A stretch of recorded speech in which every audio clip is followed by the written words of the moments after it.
everyone, I'm Trainer Isabel and welcome to Young Engineers. Over the course of 10 lessons, you'll learn about science, technology, engineering and mathematics in a cool, fun and exciting manner. Without much further ado, let's get started. Let's get started by getting to know each other a little better. Right now, write down your name, your favorite animal and your favorite food onto the forum on Seesaw to introduce yourselves to your classmates.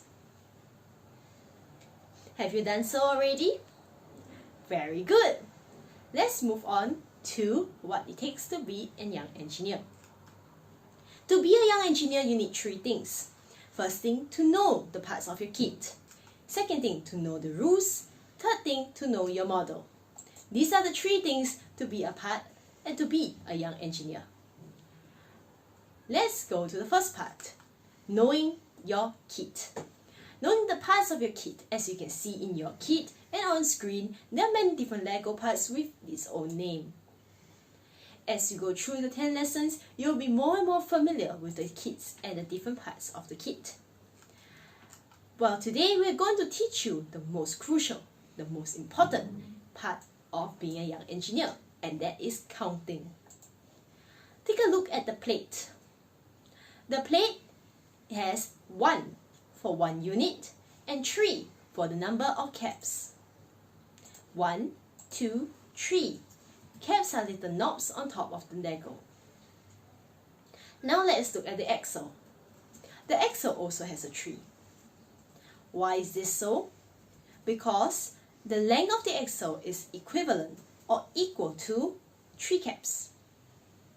It's the same for the leaf arm. Now let's move on to the brakes at the side. You take a look at the red brake. It's 1 times 2. 2 for 2 caps. As for the green brake, 1 times 4 for 4 caps. Now who can tell me how many caps are there on the yellow brake? Did someone say 8?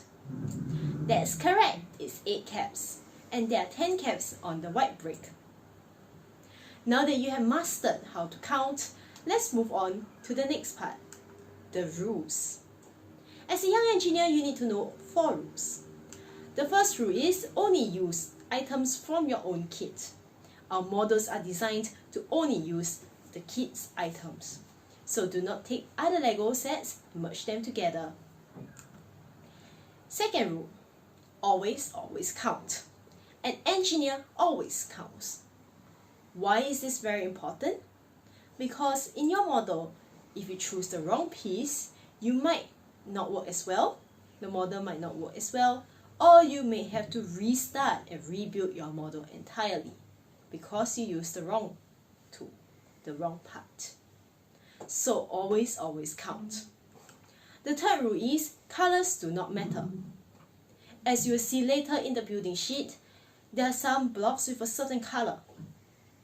However, that block and its certain color does not correspond to that of your kit. It does not match. And that's alright. As long as it's the same type of Lego with the same number of caps, you can use the one from your kit. Colors do not matter. However, colors matter when it comes to pins. We have 2 types of pins. One is grey, another is black. The grey pin is without friction, meaning to say that when you place a grey pin with Lego together, it allows movement. But the black pin does not. Let's watch a video to understand pins better.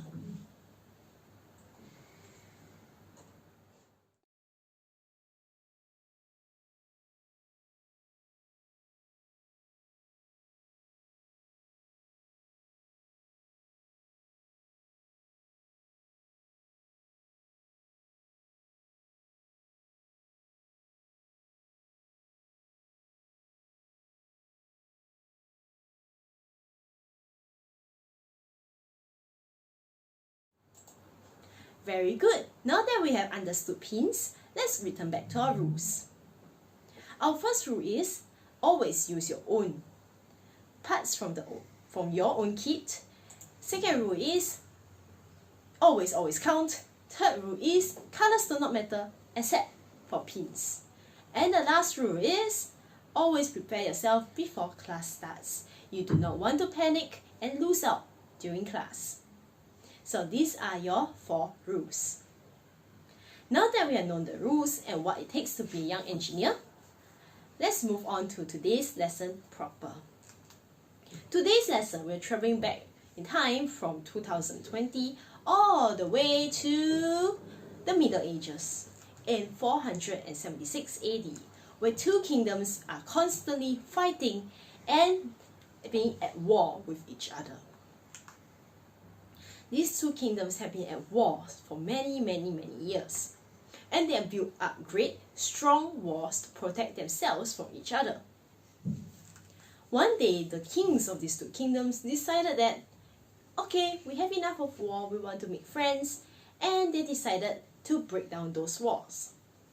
However, they do not have machinery strong enough to break down those thick, big, strong walls.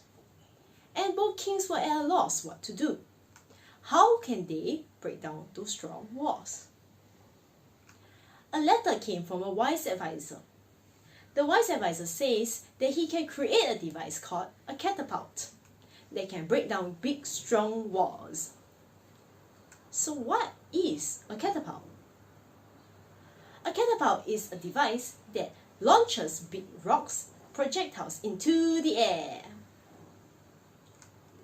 Let's watch a video to find out more about how a catapult works.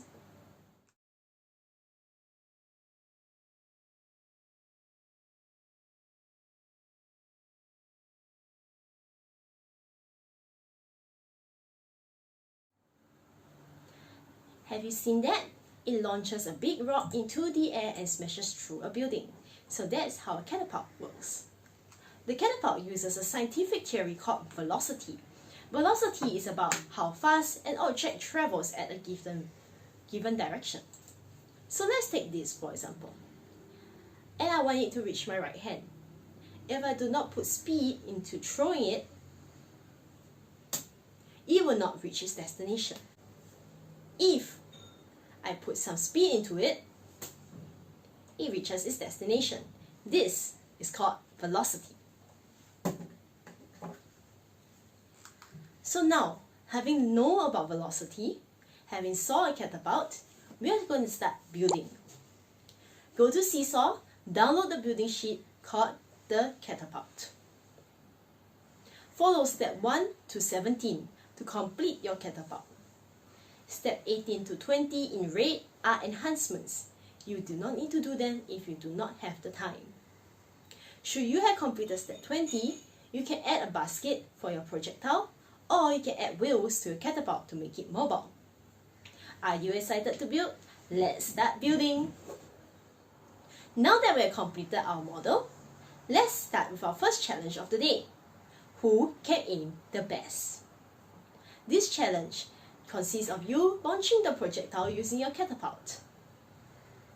So right now, place a block into your catapult and launch it. Once you have launched it, take a ruler, measure the distance from your catapult to your projectile. Record it down, because we're going on to our second challenge. Now that you have played with your catapult and did your experiment, we're going to extend the arms using step 18 to 20. Once again, you're going to launch your catapult and watch what happens. Upload a video of you launching your catapult into the air and measure the distance between your projectile and your catapult. We'll be covering what happens when you extend the arm in the next lesson. So that's all we have for you today. See you next time. Bye!